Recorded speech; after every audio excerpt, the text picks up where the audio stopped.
Right, midside, inside the pylon, a Midwest college football podcast. Oh my gosh, What it's a been a long start. week. We're rolling today, man. We're just we'll leave that one in there. Joined as always by Clinton Boring. My name is Ryan Satkoviak. I cannot talk. We have almost a full week of games in the books here, Clinton. One more left. tonight. That'll they always say the 7:30 start, and then like the same thing with last night's game. It ended up starting like 7:45. 7:50. I'm like, Jesus Christ, tell me when it's going to kick off, man. I don't want to watch this pregame nonsense. Yep. So that game will be on at some point during this show tonight. But we are the books are officially closed on the Midwest portion of the schedule with USC's, dare I say it, shocking last minute win over LSU last night, leading to a full-fledged Brian Kelly meltdown in the post-game press conference. You love to see that. I think that is fair. I had a tough time figuring out who to root for last night, Clinton. I had a feeling you were probably pulling for the Trojans, but it pains me to root for USC. I just can't bring myself to do it. But also seeing Brian Kelly cry all over himself was pretty funny too. I was a Trojan man last night. Stop that. You was really hoping to go Big Ten over SEC. I didn't want to see the SEC take the win. Anytime I can get that chance to have the Big Ten show themselves dominant, I think that was great. But yeah, I agree with you. I think we were both surprised by that. I expected LSU to probably win by double digits, 10 plus. Miller Moss came out, had a really nice game. I'm going to cut there because I'm sure we're going to elaborate more upon after you dive into the social stuff. So I'll hold there before I jibber jabber more. Yeah. It was a weird, I don't know. We'll talk about it in a second.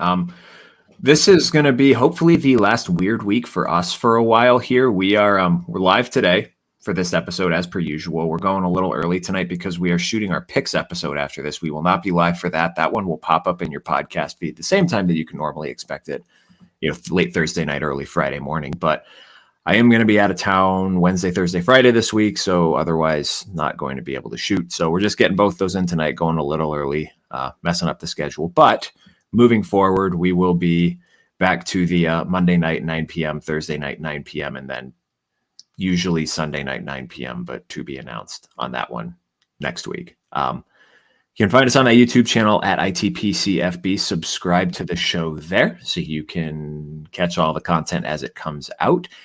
As always, if you would rather listen to us in the morning for your commute when you're making your breakfast or pretending to work at your desk, you can catch us in Apple, iTunes, Spotify, wherever you get your podcasts. We are at Inside the Pylon, a Midwest college football podcast on those platforms. Drop a star rating, drop a review. We would greatly appreciate it. We welcome any feedback, any ideas that you might have, things that you don't like hearing from us, things that you'd like to hear more from us. We're kind of just making this up as we go. So any feedback is definitely appreciated and will definitely be taken under advisement. And as always, at ITP CFB is the place you can find us on Twitter and Instagram there. So on Twitter, you'll never miss because we'll let you know when we're going live or when an episode is dropping. So big bulk of the show tonight is going to be kind of a Mad Money stock up, stock down segment. Oh no, they didn't put it live. Yes. We have stock sound. Stocks to the moon. 3 teams that we are buying, 3 teams that we are selling. But we'll start with teams. Yeah. What'd you do? Oh, I went a mix. I went players as well. Oh, that's cool. I know that's fine. 3 things we're buying and selling. And I think a good segue will be coming from that USC LSU game because it was an enlightening game, Clinton. We talked a lot about USC preseason and how it's a very difficult schedule. 3 team and preseason polls aside, because I like the thing that I struggled most with watching this game last night was, are both of these teams are their defenses that much better, or are we watching 2 offenses that lost Heisman winning quarterbacks that are moving the ball against crappy defenses, but also aren't that good themselves and are getting bolstered by playing crappy defenses? And these are actually just 8-4 teams. So I don't know. I'm definitely a lot higher on USC after the game than I was before. Cause like you said, I thought that they were going to lose and probably lose pretty convincingly. I thought that this was going to be I don't want to say a tough year for Lincoln Riley and the Trojans, but a lot of back and forth on Twitter between, ourselves, some of the people who follow us, and then Trojans fans who don't necessarily follow us, but feel the need to chime in on everything. And, a lot of their talk was, we're going 11-1 this year. And I'm like, listen, I don't think either of these scenarios are plausible whatsoever, but I think it's far more likely USC starts 1-5 than goes 11-1 this year. And boy, if they start 1-5 now, man, they're going to launch Lincoln Riley into the Pacific Ocean, because they got a Utah State game in there. And, but no, I think from a USC standpoint, I think the defensive line looked better. The front seven looked better. I thought they were attacking the line of scrimmage a lot better. The pass defense was still a little suspect. And for some reason, LSU went away from that later in the game. They almost completely ignored Kyron Lacey in the second half, which I thought was an interesting decision. But looking at some of these teams that USC has coming up, and, we're going to talk about a couple of these teams tonight, but do you think that Wisconsin's going to be able to beat them deep? Do you think Michigan's going to be able to beat them deep? I mean, we're sitting here looking at some of these games saying like, oh man, that smash mouth football, USC is just going to get gutted playing some of these old Big Ten West teams. And now you're sitting there looking like, hey, I don't know that there's really a team until they play Penn State that's going to be able to take advantage of their secondary. Well, if you look at some of the USC tweets from last night, Penn State also has no shot to stop USC, and I was like, yeah, you better pull those reins in. Yeah, you guys did not. Probably you guys must have got lost in the rain delay. Yeah, you must not have seen that Penn State game. The first thing I want to ask, to quote Ryan Day, I want to know where Paul Feinbaum is. I want to know where he's at. Because all we heard, the chitter chatter, Paul Feinbaum crapping all over USC and Lincoln Riley this offseason. He's a bad coach. He can't win. He can't do this and he can't do that. You know what? He stepped up in a pretty big week one game and got it done against Brian Kelly, who, sometimes is not the greatest big game coach. Can confirm. You're right, though. Trench play looked better. Listen, LSU is fast on defense, especially Harold Perkins, and I'm blanking on the other guy's name coming off the edge last night, eating them. And yes, there were some clips I saw. Probably should have been some holding calls. You're not going to get them. I'm a big support of, if you're going to ask the refs to throw flags to help you win the game, you don't deserve to win, because you should make plays otherwise. But Miller Moss stepped up, looked really nice. I think he was close to 400 yards passing. Garrett Nussmeier also looked good. I know LSU's not in our coverage, but for two first-time true starters, they looked really well. I was impressed by the D-line and the linebackers for USC bucking up late to stifle the LSU run and slow them down. They did a really good job. Overall, first impression, week one, I'll eat my crow on USC. However, it's week one. Yep. Let's not push all the chips into the middle yet. You're probably not going to have a letdown game this week going against Utah State. Never know. But there's a vaunted Michigan defense coming up. What is that? Week four? Fourth game of the year? Yes. So I'm not going to say quarterback's going to be perfect for Michigan by then, but they're going to start to figure stuff out in 3 more weeks. And you have to go to the big house for that game. Different ball game against Will Johnson and those guys. But for week one, I was pretty impressed. It was a really enjoyable game. I thought we were going to get overtime. I was like, am I going to have to stay up later again tonight? But then Woody Marks seals the deal with the touchdown at the end there. That was great. Hell of a game. I think what stood out most to me is there may not, the way USC uses Zach Branch is strange to me, because there was just a lot of like screens close to the line of scrimmage passes, and you'd think like just throw that guy the ball deep or something like that. But he's explosive. They have so many guys that they can deploy in so many different ways, and I don't know that any of them are going to be sitting here that we're going to be talking about at the end of the year for like All-American or All Big Ten or national awards, just because they can spread the ball around so much that it doesn't seem like they have that one kind of go-to guy. It's like, we could really throw it to anyone and trust that they're going to get open. And I'd even argue that's kind of more dangerous than having just that true number one guy and then a bunch of other. You don't know where to defend. No, because I mean, like the strength of a good defense is how good your third cornerback is. Because that's where, like, if a team like you're looking at a team like USC where they have 3-4 guys that they can legitimately get the ball to, like your third cornerback is the guy who's going to be getting picked on. Like for example, a lot of if we're going to just go ahead, fast forward a couple of weeks when they're playing Michigan, like whoever Will Johnson is covering is not getting the ball. Like we can go ahead and just kind of put that out there right now. But, when we were talking with Anthony Broom, he was mentioning that after the 2 starting cornerbacks, there's, the depth's a little precarious. So that's a place that, the way that Lincoln Riley likes to spread his formation out, kind of open up the middle of the field. That's a place they could potentially get Michigan, but I don't want to get kind of too much into that because then I'm stepping on my own toes here on my first stock up team. Yep. I would agree. I think when you get kind of Michigan specific though, that defensive interior, that's going to be a fun game to discuss when we get there week 4 because they can help cover up that. I don't know that USC is going to be able to run the ball on them. Yes. And off the edge too, Derek Moore and Josiah Stewart were phenomenal against Fresno State. So it's a vaunted front 7 for Michigan. It's going to be a very unique challenge for USC when the time comes. And, we're getting way ahead of our skis here because Michigan has bigger problems in the short term here to deal with. I guess that's a nice little segue into our stock market segment. Play the sound again. It's 9 a.m. The Dow Jones is open for business, Clinton. We'll go. How do you want to do this? Do you want to go all of our stock up first, then stock down? Do you want to alternate? How do you want to kind of sequence this out here? Let's hit them with the positive before we punch them with the negative. All right.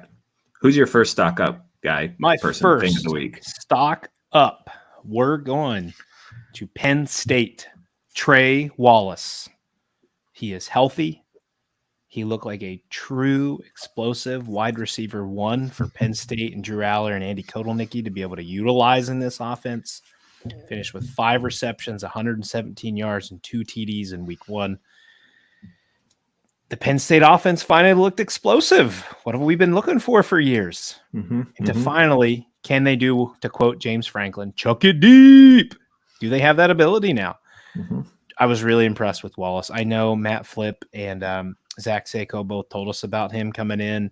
Again, eating my crow on saying that Julian Fleming would have a pretty big impact. Well, he had a pretty big impact cheering on the team from the sidelines because he had no stats for week 1. But Trey Wallace, man, please stay healthy. This makes this Penn State offense fun. I don't have anything to add to that. I completely agree. That was our biggest question on Penn State coming into the season is, do they have someone who can make a play deep? And it appears that they do. And I listened to so many clips of so many different podcasts today because I was not doing anything. And I finally found my headphones. I'm going to listen to these while I cut the grass. So someone was talking about, it might have been until Saturday. I don't remember, but they were talking I don't know if he's actually good or if it's just Andy Kotelnicki scheming guys open, which my retort to that is, who cares? Does it matter? If he's open, he's open. You got to have some level of, you can get schemed open, but you got to have the speed, the agility, the route running capacity to be able to execute the route as assigned. And he showed that against West Virginia, made a couple good plays on the ball. And obviously after the catch, he finished him off. So listen, that to me sounds like they're looking from the standpoint of, relative to when he's going to go to the NFL, that doesn't matter right now. No. What matters about winning games and getting to this 12-team playoff. And if they do that all year, they're going to be sitting there very pretty, maybe Big Ten champs. Who knows? We'll see. My first stock up will be USC because I was out. I was fully out on Lincoln Riley. I was if you were to ask me, gun to my head preseason, will Lincoln Riley be USC's head coach after the year? My honest to God bet would have been no, he's going to go to the NFL because they're going to suck. And they didn't. They had, those 4 big games on the schedule that we looked at and we're at this point, they're not even toss-up games. USC is going to be the underdog in all of them. And I don't expect USC to win any of them. And they came out and they got the first one and they did so.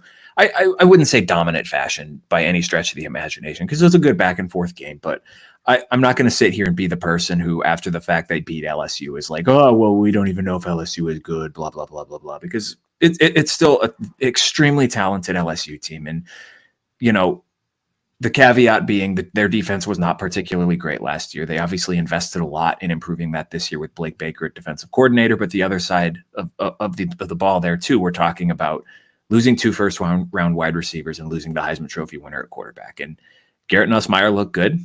Looks like he's still going to be a perfectly good quarterback for LSU this year. But there's a ton of athletes on that side of the ball. And USC handled it well. I think there's still some questions in the pass defense, and I would like to see Miller Moss do it against a defense that wasn't atrocious last year, and we're not going to get any answers on that this weekend. But the first weekend went about as well as it could for USC. So I said probably 9-3 before the season, but I'd lean a little bit more towards 8-4. I think 10-2 is certainly on the table now. Like if they got one of Michigan, Penn State, or Notre Dame, it would not surprise me. They certainly have the talent to do so. So big time stock up on the Trojans after week one. The defense looks better, but I reserve the right to change my mind in a couple weeks once we see what they look like in Ann Arbor.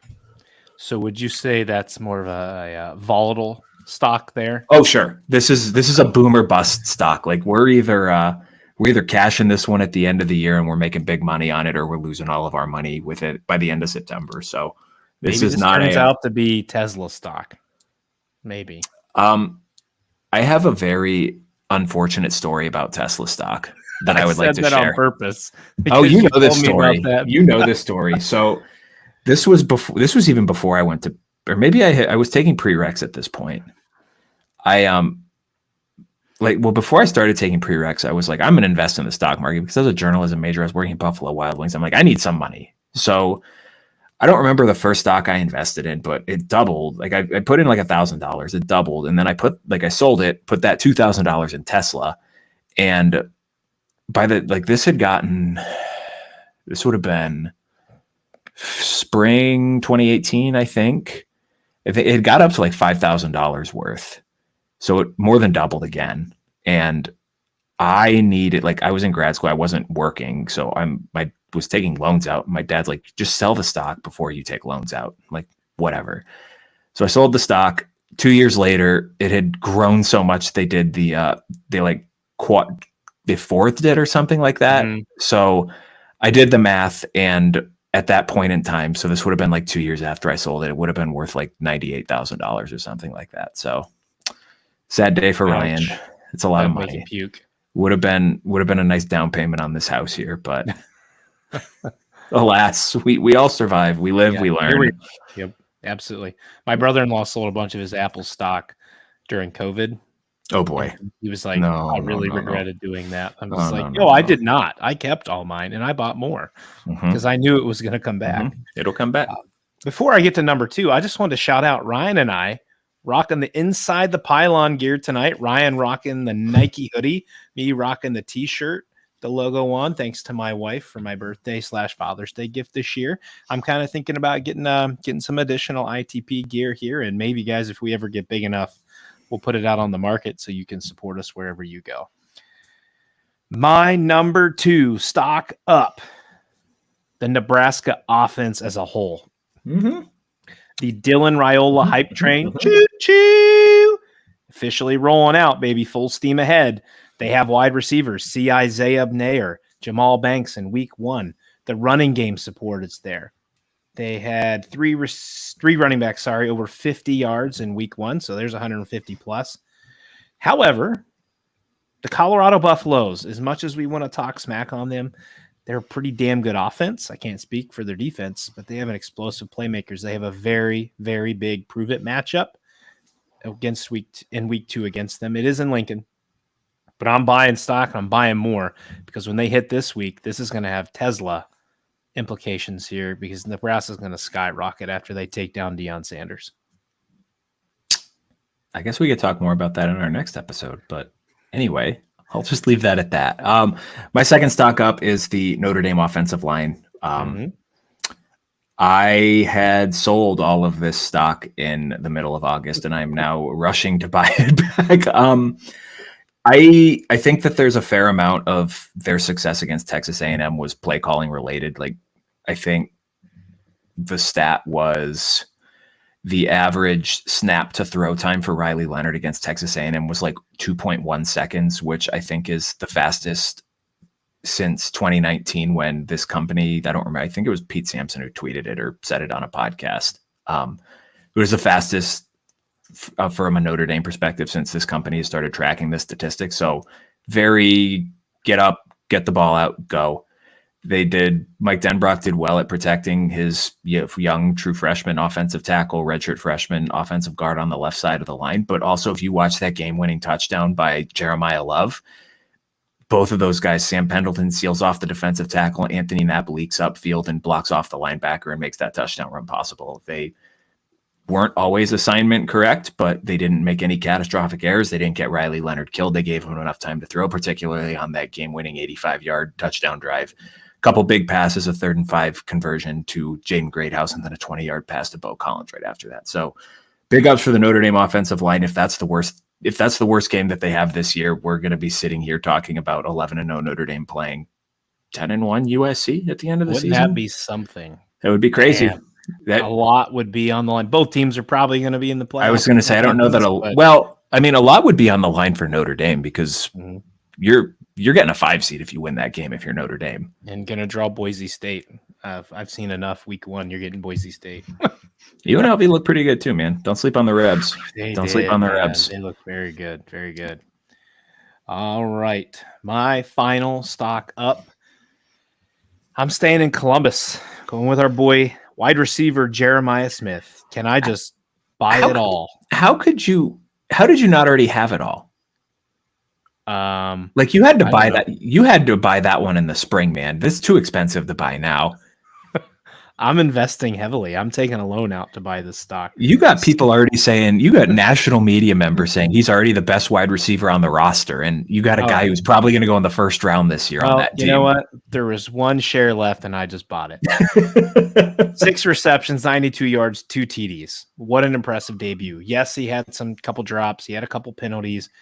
But the good thing is Ohio State, they never took him out. A lot of times Ohio State would yank a young guy out because of that, and they let Jeremiah sit on the field, learn from it, and look what he did for you. As Ryan just said, all the offseason hype seems to be 100% accurate at this pace. Now, again, if he keeps this pace, he will break the Ohio State freshman receiving 500-yard receiving record in the first half of the season. Remember, guys, they've never had a freshman receiver go over 500 yards, and by the end of September, he'd have that record because they've had 5 games, I believe, by the end of September. The body control he has at the age of 18 is stuff you develop in your junior year. Mm-hmm. And this is a kind of take the way back time machine here to Dorial Green Beckham in 2012. Do you remember him, Ryan? Yeah, Missouri. He went to Missouri. There was a ton. Now, Green Beckham never panned out, so I hope this is different for Smith. But I remember the high school recruiting coming in around him. He was this monster, massive wide receiver recruit. The expectation was going to be wide receiver 1 in the NFL draft in 3 years, and then he went to Missouri, fizzled out. I believe he went to OU for 1 year, and then he didn't do anything in the NFL. Did he really? I thought he was good. Who didn't they have a big receiver recruit? Who am I thinking? He wasn't. I don't think he was bad, but he just never lived up to what I felt like the hype he was getting. And in 2012. Social media was way different. But I feel like Green Beckham, he never lived quite up to what I felt like the hype was that he was getting. Let's see. I got the resurrection of Dorial Green Beckham. Did he die? No, I don't think so. There we go. There's the college stats. Is he in the CFL now? He was a 2nd round. He was a 40th overall pick. Yeah, I just feel like maybe it was only played in 2 years. Mm-hmm. Did he miss a year for suspension? Is that what it was? He had something that resulted in his transfer, right? Because he went to OU. Oklahoma. Well, he never played at Oklahoma. God, what am I smoking? Who are you thinking of? Well, so he was taken in the 2015 draft. Mm-hmm. He played 2012, 2013 at Missouri. Mm-hmm. And I don't have any other stats for him after that. So maybe he was out for there. We'll go back and check that officially. But anyways, I felt like he had a ton of hype. If he's going to match what Jeremiah Smith's currently getting, Jeremiah Smith might be the number 1 overall pick in 3 years draft time. But that's what kind of came to my mind initially was DGB. That kid was a monster. I wanted to use him on the video game at the time because, yes, it was still out. But Jeremiah Smith, all the stock's gone. Clinton now owns every single bit of it. I'm just looking at his 24/7 page to figure out what happened to this guy. If you want to dive in your next one, I'll pull him up real quick, see what I can find on him. Yeah, it's just his entire 2014 is like not a thing. Non-existent. And this is not existent. They have his 24/7 page. We got December 9th, 2023. He was named second team All SEC, and then the next thing that comes up is May 2015 was taken in the draft. Education: Hillcrest High School, University of Oklahoma, University of Missouri. He was at Oklahoma for a year. Did he play? He didn't play then. No, I think he got in trouble. Is what I thought. Did he have to sit out for a transfer? Because they didn't have immediate transfers then. Dorial Green Beckham's journey. Are we going to read an ESPN article on the air right now? This was from 2011. Total sidetrack here. I remember the name though, because like that was kind of like when I first started getting into following recruiting a little bit. Mm-hmm. He was the number 2 overall recruit at least in 24/7. Number 1 in the composite. He was a 9997. Yep. It was pretty good. He was a pretty good player. He was dismissed from Missouri, enrolled at Oklahoma, was immediately eligible because he's from Oklahoma, right? So remember, he's back to his home state, so you can play right away. Mm-hmm. And then I don't have much else from there. He had an incident with a female student in Missouri. It said it was a violent incident, so he was suspended from the team. Boy, I'm looking through the rest of this recruiting class, and there are some dudes in here. Gunnar Keel. Oh my gosh. Good times. I think that was the last like big flip that Notre Dame had. So he transferred to Oklahoma. He doesn't have stats because he was just on the team. He trained with the team, and that was it. And then he went to the draft, and then never panned out. Mystery solved. We have it, folks. Sorry for that brief 5-minute delay. Back to Ryan's last stock up. Let this be a life lesson. If you are violent towards women, bad things will happen to you. Deservedly so. Fucking karma. Yep. Bitch.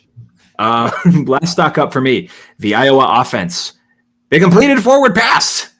They know how to move the ball. 40 points. A lot of them. 40 points. 5 touchdowns and a half. My goodness, they have more touchdowns by a wide receiver in this game than they had all of last year combined. Oh my gosh, I'm getting carried away over here. We've been saying it. If Iowa has an offense here, look out. They're going to be a playoff sleeper, and they do not have a particularly difficult schedule this year. 11-1 is on the table. I still don't think they're beating Ohio State, but they should definitely beat everyone else on their schedule. So that was big. That was really big. I guess we'll find out how big it is when they actually have to play a team with a pulse. But after the way the first half started, it was encouraging them to see them actually get out and move the ball. So big stock up for the Iowa offense.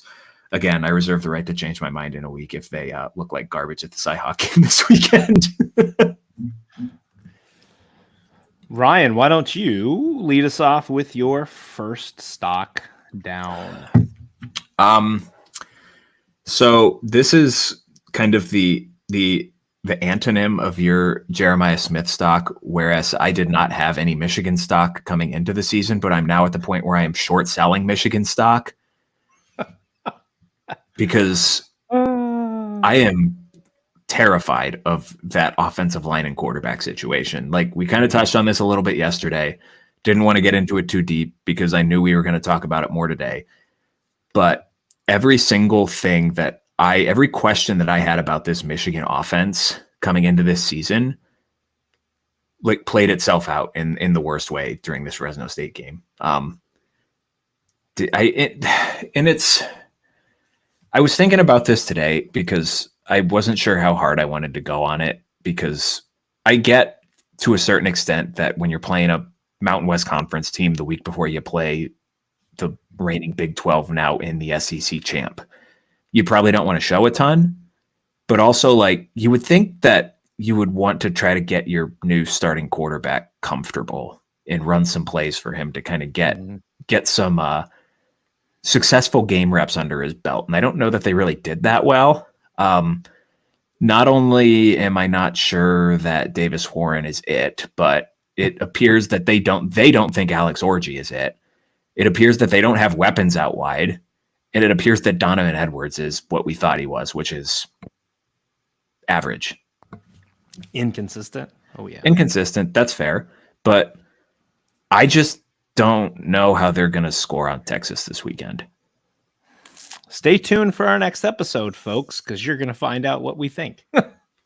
It's just like Clinton. I don't know, man. I don't see, unless we're just getting bamboozled, sandbagged, hoodwinked, and led astray by Sharon Moore, and he's pulling the greatest oopsie doopsie on us of all time. I don't see it. I don't see it. Little did you know, Jack Tuttle's going to start this week and blow Texas out of the water. I'm kidding. I mean, if they win this weekend, I think it would be one of the greatest head coaching feats of the last 5 years. Yeah. I'm putting that on the table right now because I don't think there's a way in hell that they even cover this spread, let alone win the game outright.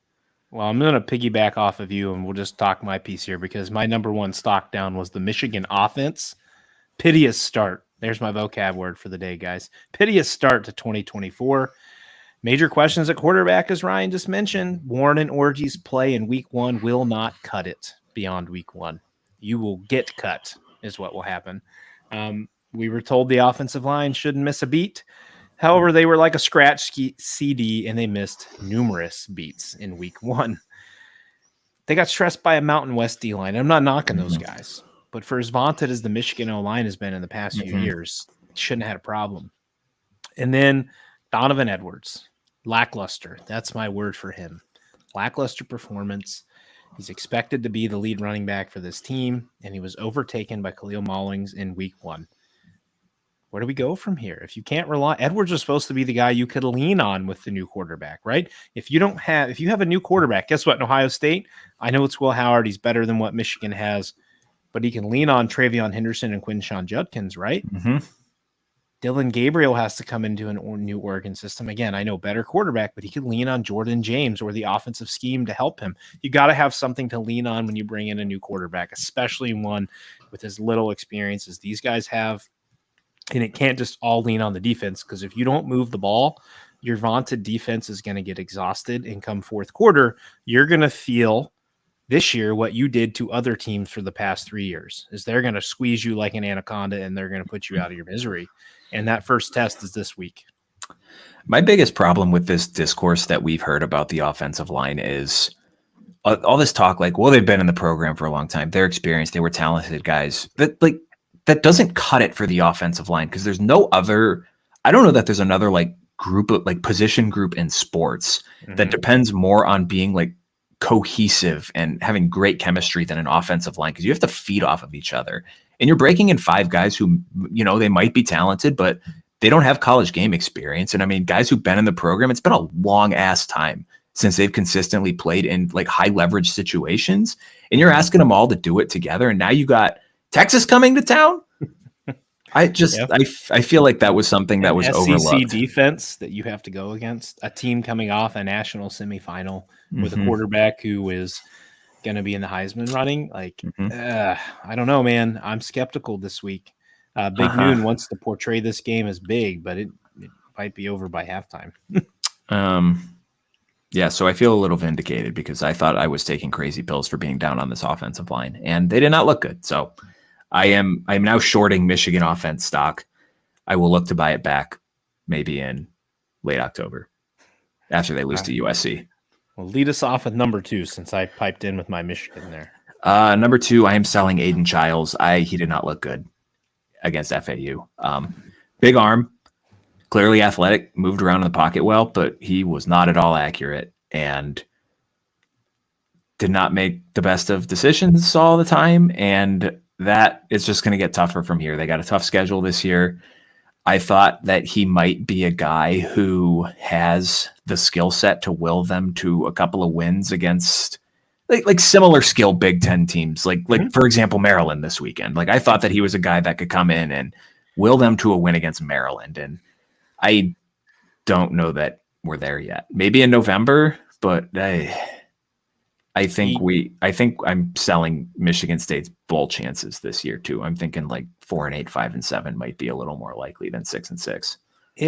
Before I give my number 2, you got to take Michigan's quarterback situation or Michigan State's for the rest of the year. You can't add defense into this. This is purely just the quarterback room. Who you taking, Ryan?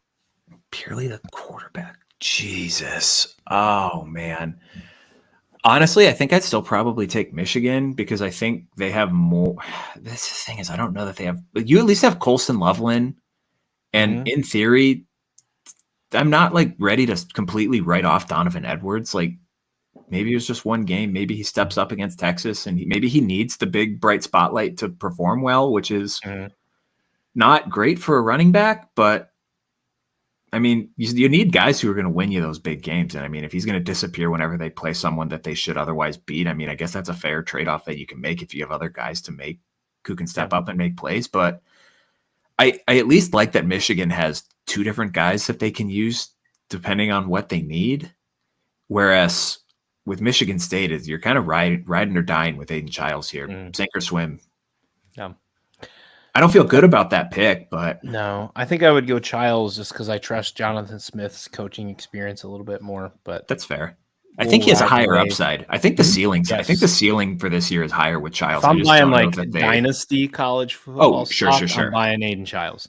Well, yeah. If we were talking like next 2 years, do you want Aiden Childs or do you want the Davis Warren Alex Orji combo? It's definitely Childs, and I think he has a higher upside within this season. I just. I don't know if he's going to hit it this year. Yeah. Number 2 for me, Evan Stewart. Well, that's a good one. Stock down. What did I hear? Ari Wasserman. I believe Joel Klatt. I believe the solid verbal, Dan Rubenstein. All off season. Even Ryan Sakoviak telling me how excited we were for Evan Stewart to join this Oregon team.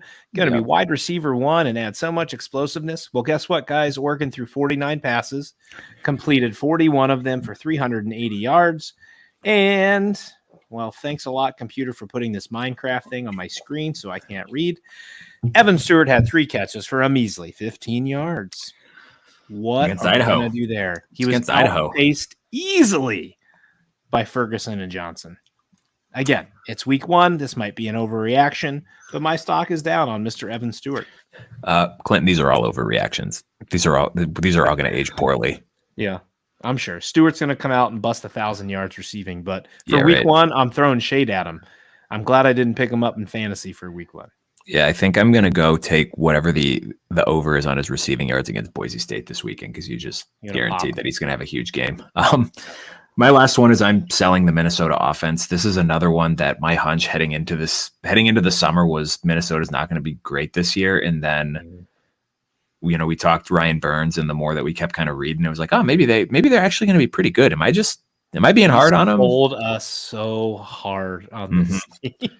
And I get that this is the one that I think has the most potential to flip here pretty quickly because once Darius Taylor comes back, I think they should look a lot better. But the issue with Taylor is, he has the injury history from last year, and already the hamstring for a running back is bad news, man. Like that's going to be a problem all year. Like that. So if I were them, I would just wait until he's 100%, even if it takes you all of September to get there. But that's just, that's tough. Tough loss for week 1. My number 3, the Ohio State offensive line, stock down. I spent all offseason saying I was more worried about the quarterback than I was this offensive line because they've now had a full season last year, plus this year to gel. Again, I know there's 2 new starters, technically 3 starters for the team this week, but you were pretty inconsistent against Akron. And I listened to another podcast today to not have the instant reaction, to have the rewatch. And Akron was having 8-men in the box a lot. I get it. But within even first couple series, you should be able to move them off the ball. Akron could put 9 guys in that box. And on an occasion, you should be able to blow them off the ball and move the ball for more than 2 yards. So I get it. New scheme placed into the offense. New guys there. We'll see when Donovan Jackson gets back. That's certainly going to help. But you got to be able to get a push in the run game. You're getting another MAC school this week and a better one. So I better see some improvement in moving the ball. I want to buy stock in this. I still have some left. But it's like Disney. Disney got really high for COVID and then sold some of that, but kept some of it. This is what I'm doing to Ohio State. And I mean, the good news if you're Ohio State is you do not play anyone who is even going to be remotely threatening to you until Iowa. Yeah, so you got a month to figure it out. You will not believe this, Clinton, but Florida State went 3-and-out on their first drive. DJ, you just missed a wide open receiver on an out route. This is why I took the plus 17. I have real money by 3 scores. I have real money on it as well. I need to get the coffers built up for this weekend. All right, y'all. So that's our stock up, stock down. Tweet at us. Let us know if you agree, disagree. What? Oh, I thought you were in the episode. I was like, something. No. That's it for the stock up, stock down. Beautiful. Well, I think I would like to play off of that, just heading right into Ryan and I's dudes of the week. So I'm going to go through mine. I need a sound for this one. We do need a dudes of the week sound. I got a couple different sounds in here. I don't have a dudes of the week sound. Maybe that'll be my next weekend homework. Is get AI to record a dudes of the week and use like some type of sound bot in there. You don't know how hard it is to find something to do that, because the stupid demon voice that I did for the 5 burning questions took me forever to find something. Well, also too, to get some of them, you might get like a free trial, but then you have to start paying for AI to generate that. Yeah, for you. Don't want that. I'm going to run through mine real quick. Jeremiah Smith, dude of the week. We already hashed this in my stock up. I'm not going to go through that again. I'm going to give Notre Dame some love because I haven't yet. It wasn't specific dude of the week, but it was dudes. Love and Price in the Irish ground game, amassing 198 yards and 2 scores, averaging 5.8 yards per clip. Shout out Notre Dame running game. Hey, do you want to hear a wild stat line? What's that? So I don't remember how many carries he finished with. It was like 8 carries for 44 yards for Price. His touchdown run was 47 yards. So his other 7 carries, he went -3 yards. Whatever. Listen, man, they just ask. This is why you don't always buy into stats either when you're reading. That's why we take the average. Last one. Listen, guys, I know he didn't have this touchdowns for USC, but Kyron Hudson, 2 monster crazy ass catches last night against LSU. One, if not both, might arguably be catch of the year candidates. 5 catches, 83 yards. Those type of plays, though, bring the juice for your team and swing the momentum. And that the first one he made where we thought might have touched the ground but didn't, for me, that swung a ton of momentum USC's way. Agreed. Yep. So I'm going to start off with the Homer Notre Dame one. I'm going to go Mitch Jeter, the kicker, 3 for 3 on field goals in the game, including a 46-yarder after the A&M turnover on downs at the end of the game that iced the game away. That was precarious, man. You missed that kick, and all of a sudden A&M's got the ball at the 35-yard line with a minute and a half left, chance to go tie the game again. So that was a big kick, ice water in his veins. That's what they brought him in the transfer portal for. Next, we talked about him a little bit. Trey Wallace, 5 catches, 117 yards, 2 scores. Big game for Penn State. His big play in the first half broke that game open, and then Western Virginia really had no chance after that, after the weather delay. Last one, shouting out an Iowa guy, Caleb Johnson, 11 carries, 119 yards, 2 touchdowns, part of the offensive explosion in Iowa City for the Hawkeyes. So big game for them this weekend. Those are my dudes of the week. All right, guys. I thought about this today and came up with a fun little kind of game segment here to do with Ryan. Now, Ryan, as you've all heard him mention before, has a journalism degree. I grew up in Hillbilly, USA. So my vocabulary cannot touch that of Mr. Satkowiak here. So my wife helped think of a name for this. She did some work as we drove to meet my mother for her birthday today. We're going to call this Out of the Pocket. And the reason we're rolling with Out of the Pocket is I'm just going to pull a name out or a position group out or a player out or a coach out. And Ryan's got to give me 1 to 2 words to describe how he's feeling about that person or team. So, Ryan, are you ready for our first game segment of ITP history? He's pulling up a dictionary right now. All right. I'm ready. So, Ryan, I have 5 plus 1. The plus 1, I promise you will enjoy at the end. Oh, boy. Number 1, we've kind of already talked about this, but the Michigan quarterback room.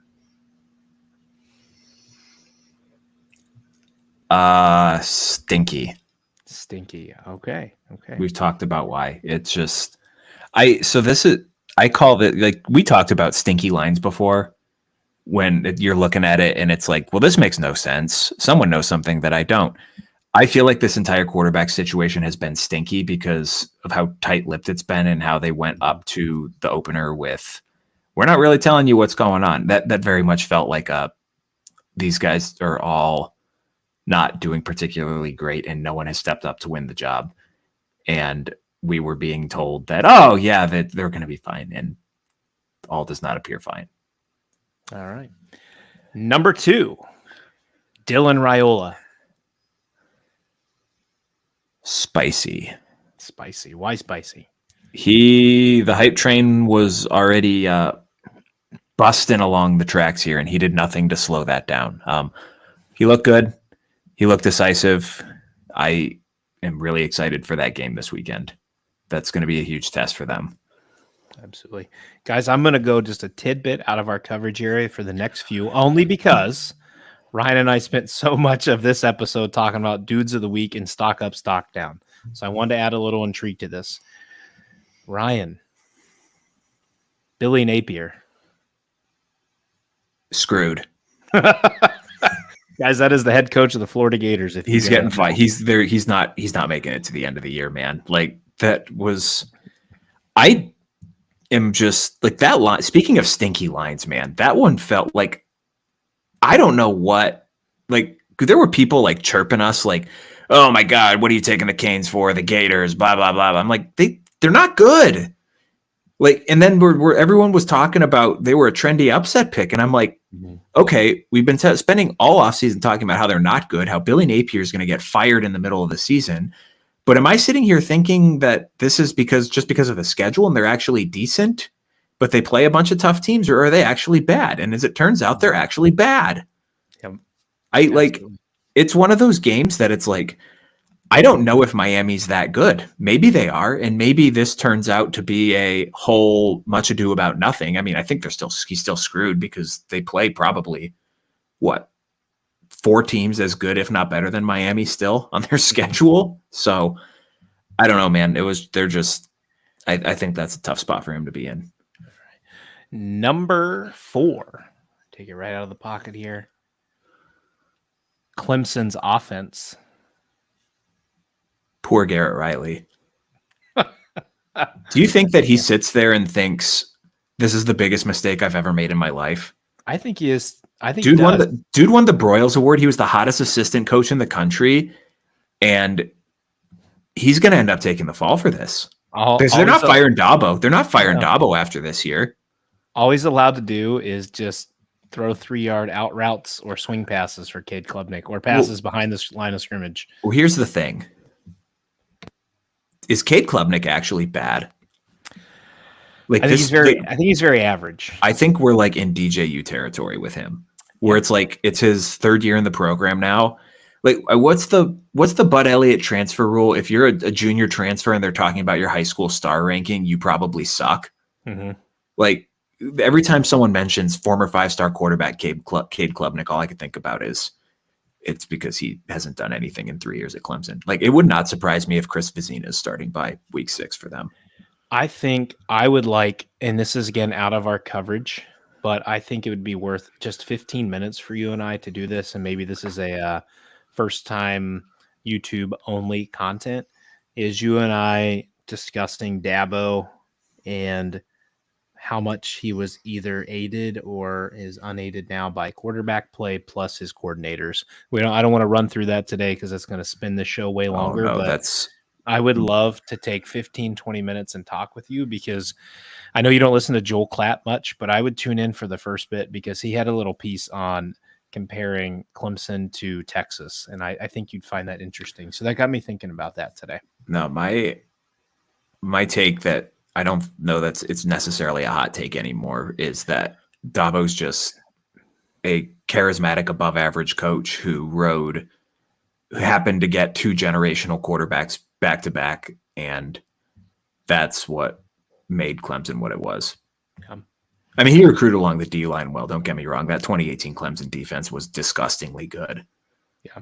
But like, because you look at, like, even if you look at the receivers that they've had, like Mike Williams has been, I mean, I know injuries have derailed him more than anything, but we're not talking about like an elite NFL career. T. Higgins has been fine, but he's not a number 1 receiver.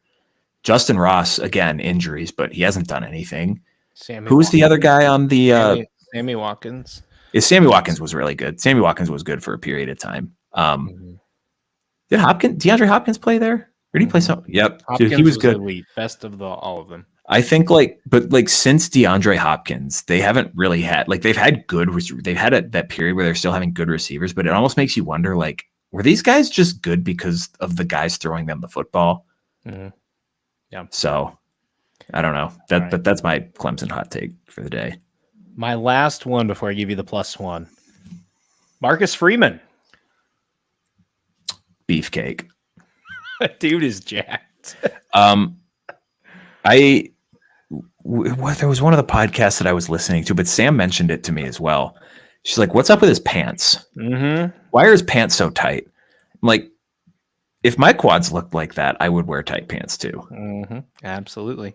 If you got it, flaunt it.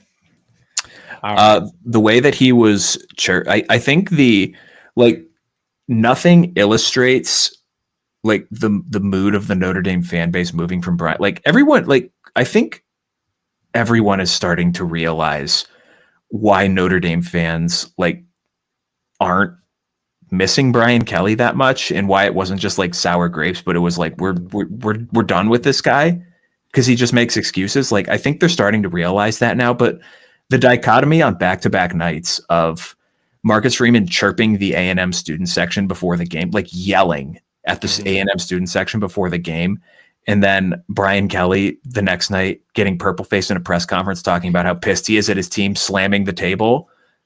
It's just so sick of this. I know who I'm glad my head coach is right now. That's all I'm going to say. Well, my last one, my +1 for fun, was Brian Kelly. Give me a word to describe Brian Kelly, Ryan. Mad. I thought you were going to say Ozempic. Is that like a real thing? Like, or is that like, where did that come from? Because I saw some Twitter mentions about it, and I was like, did he say something? I don't know, but it came out of nowhere. It didn't help his coaching at all if he did. Oh yeah, he is. Yeah, I don't know. We got to have some fun with that and I don't know how to make memes, but maybe I should learn. We should have some fun with that this year. I don't remember if I texted this to you or I texted it to my buddy. I'm just glad that I get to be in on the jokes now, and I don't have to pretend to like him anymore. Yep, absolutely. All right, well that's it for game show number 1, Out of the Pocket. Back to you, Ryan. Pocket. All right. Well, that is all that we have for our midweek episode tonight. This will pop into your podcast feed on Tuesday morning as per usual. We are shooting the picks episode right after we shoot this, but we're not going live on YouTube for that. And that one's still going to come up, Thursday night, Friday morning for you. So be on the lookout for that as well. But yeah, weird week for us. Hopefully the last weird week for a while. Thanks everyone for tuning in this evening and for listening in the morning. We will we'll catch you Friday morning for our pick show. Take care, guys. See ya.